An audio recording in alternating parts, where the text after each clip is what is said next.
Alright guys, just a quick little video here. This is a work in progress. But I moved my desk around again. I've had it in this layout before, but I changed the monitor layout again.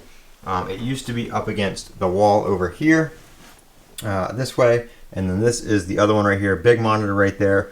This is where my PC is going to be, and then I have my mouse and keyboard. There's a bunch of stuff piled on this desk over here right now because I just finished moving everything, and I'm not done yet whatsoever. But I wanted to show you guys my current setup now.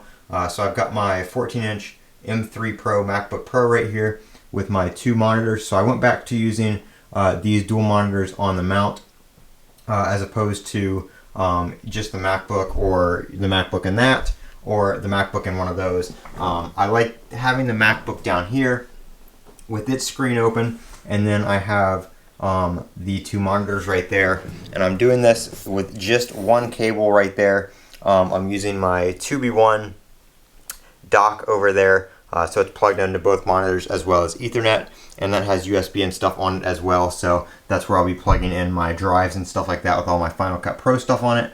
But very, very nice. This cable just takes up the two USB-Cs over here, and then this being the M3 Pro, I do have a USB-C over there as well. But that is the current setup right there. I'll do a more in-depth video once I get everything situated and cleaned up, but I literally just moved this desk, put this stuff up, and had to do some stuff over here real quick, so I started using this before I finished cleaning the rest of the mess up, as you can see here. So that's where I've been doing a little bit of remodeling on the setup now that my foot is doing a lot better, and I can kind of move stuff around. So I wanted to get some of this done and kind of put a pause on videos and stuff like that. I do have an iOS video on 17.2 beta 4 coming out here shortly, but focusing on this, getting things cleaned up since I've been down with the foot injury and not been able to do too much. I'm Colin with Techout. Don't forget to comment, rate, and subscribe. And as always, have a great day.